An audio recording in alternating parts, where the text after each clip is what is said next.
To name the biggest bottleneck or issues that most Amazon sellers face, the number one thing on the top of my list would be ungating. The number one cause of why Amazon sellers quit the most is because they can't figure out ungating. If you look at Instagram, if you look at YouTube, if you look at any comment section of any post, the number one thing you're gonna see is how can I get ungated? And in this video, I'm gonna show you guys a full comprehensive guide on how to get ungated in 2025. If you guys don't already know who I am, my name is Faraj. I've scaled to multi-six-figure reselling name brand items on Amazon. I've been doing Amazon for about 2 years now. I've helped over 100 people start and scale their Amazon business. But without further ado, let's go ahead and get to this video. Okay, make sure you guys have a paper and pencil because I'm going to be dropping so much value for you guys. Ungating 101. After this video, you're not going to need any more ungating help. I promise you. I want to kind of reshape how you think about ungating. You're thinking about ungating wrong. You're not really gated in everything. The thing is, Amazon just doesn't trust you as a seller. You have to kind of think about it from Amazon's perspective. They're not just going to let a new seller that has only done, $50 to $100 in sales, sell one of their top premier brands and get access to the whole catalog, right? That's why ungating. For you to really grasp and understand ungating, you have to kind of look at it from Amazon's perspective. Making an Amazon account is pretty easy, right? You submit your social security number and everything, pay the $40, and you can start selling on Amazon in the next week. The thing about that is Amazon has a lot of trouble figuring out what sellers are legit and what sellers aren't. If you think about it, ungating for us sellers are super important, but it's a way for Amazon to protect its customers. Because really think about it. If I were to get on Amazon and I didn't need to show proof that my products were real, I can go and ship out literally anything to Amazon's customers. I could open up an Amazon sellers account, and in 2 weeks, I can get access to hundreds of millions of people, and I could send them any brand. It could be dangerous products. It could be fake. It could get people sick. So you kind of have to look at it from Amazon's perspective that Amazon just isn't going to let anybody, any average Joe, just sell their top products or top brands. So our key focus is going to be build trust with Amazon. How can we build trust with Amazon? What we're going to do is we're going to be focused on the sales first, ungating second. This leads me to my next slide, sales first approach. What you're going to realize is you're not actually gated in everything. You just haven't spent enough time on proper product research. Once you start generating sales and building account history, Amazon will become more lenient with your account. If you're a beginner, you wouldn't experience this. I'll give you guys an example. Amazon doesn't disclose how much sales you need for them to actually trust you. But from my past experience, once I hit my first 10K a month, Amazon, the experience got a lot easier. I was getting auto-ungated for stuff. Ungating took only a couple of hours. So it became a lot easier once I hit $10,000 in sales, but it's going to be different with everyone. There's a lot of stuff that goes through the ungating process that we can't control. The only thing that we can control is selling the products that we had access to right now. That is why the sales first approach is the best. One of the biggest issues that my clients face when they're first starting out is they think that the number one goal is they ask me, what brand should you ungate? Should I ungate Nike? Should I ungate this? No, first find the profitable inventory first. Then let's make a plan on how we're actually going to ungate it. They have it flipped. You're not looking to ungate stuff. You're looking to sell stuff. You have access to an auto ungate product, but it doesn't sell that much or it's not that profitable. Maybe you're breaking even. Maybe you're profiting $2 to $3, but you're setting this up so Amazon trusts you. That would be a good investment going forward instead of trying to ungate brands when you don't have no account history. That's why I love the sales first approach for beginners. And the sales first approach should be everybody's mentality going forward if they're really trying to start a profitable Amazon business, especially in 2020. The next thing I would say is a lot of people just have shiny object syndrome.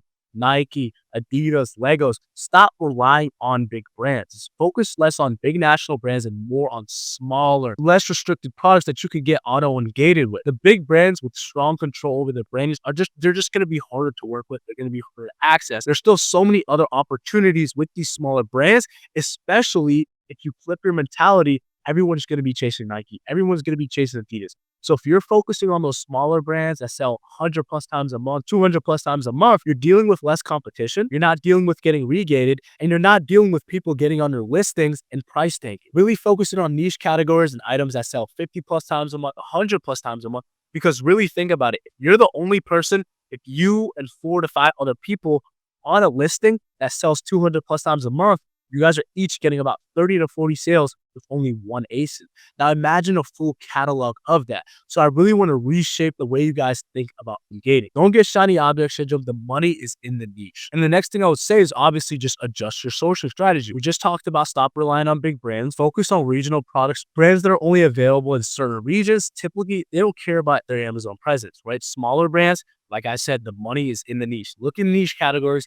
Arts, crafts, tools. Tools are great. I love tools because they're high ticket, great margins, home improvement, office products, and pet supplies. I also love pet supplies because the ROI is usually high. In my personal experience, I love selling pet products. So products from Walmart, Target, Lowe's, Home Depot, and Michael's often have no ungating or just an easy ungate. They're auto ungate, especially the Walmart great value brands, right? Those are always great, especially if you pair that with a discounted gift card plus Wow Fresh. So there's tons of opportunity with that. So now let's really get to the first website. Target carries every single brand. They give you an invoice. Amazon loves their invoice, right? Amazon usually accepts it. Always buy online, not in store. Do not give them a store receipt. On the Target website right here, they have every single brand. Let's just say I was trying to get ungated Purina. I would just go to Purina over here. I wouldn't do pickup. You have to do delivery shipping because then they're going to give you an invoice. We're going to go shipping over here. We're going to just order 10 units and then we're going to add it to cart. It's going to show up to our house in 2 to 3 days. We submit that invoice. If you don't get accepted the first time, that's okay. Just keep resubmitting, right? So I love Target. Question that you should ask when you're trying to get ungated, you find a product, right? You find a product that's profitable because we find a profitable product first, then we try to get ungated. After that, we see if it's an auto ungate or not. We try to get approved for it. If we're asking for 10 units, all we would do is we would just go to Target. If they're asking for 10 units, that's okay. We would just check to see if Target has it. Target carries almost every brand. Next thing, so grocery category. If you want to get ungated for the grocery category, I've had a lot of success with Frontier Co-op. You're going to need an LLC with this. You're going to need a resale certificate if you open up a wholesale account with them. But the good thing about them is they'll let you ungate multiple categories, ungate beauty, grocery, or more with just one purchase. The thing I love about this is you could get products in bulk. So maybe the listing is asking 50 or maybe the listing is asking 100. That's no issue. We would just get it over here. Next thing is, I don't know if you guys know, but if you create an Amazon business account, Amazon gives out invoices.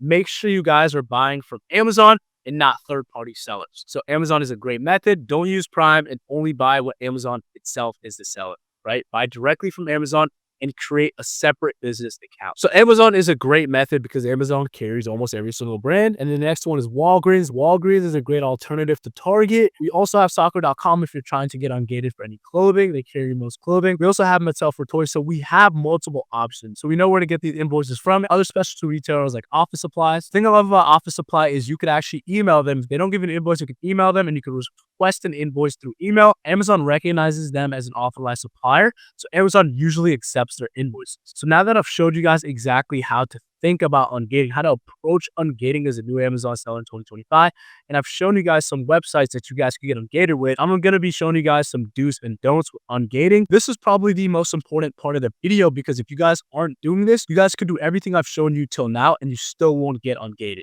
So the first thing you want to do when you're getting ungated for a successful ungate, ship the inventory to the same address listed and verified on your Amazon. They look at the billing address to make sure it matches with their account. So make sure the information looks good. Make sure you're submitting an invoice dated within the last 6 months. Don't use any old invoices. Ensure your invoice shows a purchase units of at least 10 of the products, maybe 10, maybe 50, maybe 100. Right? Whatever it's asking for, make sure the numbers match up. Also, make sure the product details on the invoice exactly match the Amazon listing. And before buying, check if the brand is actually auto-ungated so you don't waste your time doing it. But something I would ask is play around with the name of the invoice, right? Amazon is real picky with that. Amazon also uses AI too. So if they don't accept you the first time, that's totally okay.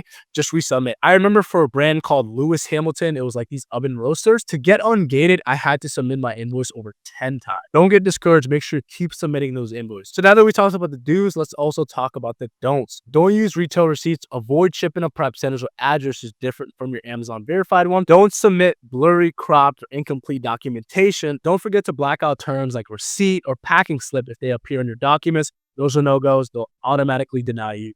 And don't give up after one rejection. Ungating takes a few tries. Stay persistent. I just told you guys, ungating, right? 4 to 5 to 15 times. Ungate every single day. Make sure you guys are trying to ungate something every single day. Okay, guys, if you took anything from this video, take this next 3 to 4 minutes, right? If you do these things, you will not fail. I could promise you guys that. You have to shift your whole mentality about ungating. Don't look to ungate stuff. Look to source profitable products then try to ungate it. These 4 things will expedite your process and make your life as an Amazon seller so much easier. Number one thing is build sales history first. You have to rewire the way you think. It's not about ungating, it's about getting sales. My number one job is to get sales so Amazon trusts me. Start by selling easier brands that don't require ungating. Walmart's Equate, Costco. I like Walmart's Equate. There's a lot of good profitable listings with Walmart's Equate, right? Especially the 2-patch and 3-patch. That could be a great start for you as a beginner. The next thing is be persistent. You don't understand how many people come to me and they're like, hey, what's up, Raj? They're not ungating me. I'm like, how many times did you submit? They say 1 or 2 times. You have to submit at least 5 to 10 times, right? Because each submission, it goes to a different Amazon employee. So the persistence is really going to pay off. You guys have to think about it, right? An employee could just be having a bad day and he'll just deny you. That doesn't mean your inventory is fake. That doesn't mean you don't have the actual required documents to get ungated. That employee was just having a bad day. I hate that it is that way, but it's sad to say, but that is the reality of the situation. One person that is reviewing your case, one person has the control to either approve or deny you. Somebody could be having a good day and you could get lucky. Maybe you don't have 50 units. Maybe you don't have 100, but you submit one with 10 and you get ungated. So it could go both ways. So to get as lucky as possible, to get the highest chance of actually getting ungated, be persistent. These next 2, right? If you want an advantage over the competitors, if you want to actually get ungated, this is where other Amazon sellers will just move on to the next listing. Highlight everything that's important. Print your documents, highlight all the critical information. Your name, make it as easy as possible for that Amazon employee that's probably getting underpaid. Make it a green light. Make it as easy and organized as possible for him to make that decision, right? You want to do everything for it. Like if you do all this stuff, it makes it impossible for the reviewer to miss important details, right? Provide extra proof. Put your bank statements, show the payments to your distributors, highlight the relevant transactions. In the optional comment section, explain what you're submitting. Here's a bank document from my Chase bank account. Here's the invoice. Here's my supporting document. Here's the tracking information. Go above and beyond. And I promise you guys will have a way higher chance of getting ungated than the 95% of the other people that aren't willing to do it, that are complaining in people's Instagram comment sections about I can't get ungated and ungating is impossible in 2020. If you guys do all of this in 2025, you will double the likelihood of you guys getting ungated. If you guys got some value from this video and you've actually implemented the steps and they work for you, make sure you guys come back to this video. Let us know how this helped you or what brand you actually got ungated in. If you guys want to work with me one-on-one to see how we could start or scale your Amazon business to 10K per month or add 10K a month to your business guaranteed, I'm going to leave a link down in the description to book a one-on-one call with me to see how we could start or scale your business. Without further ado, I'll see you guys in the next video.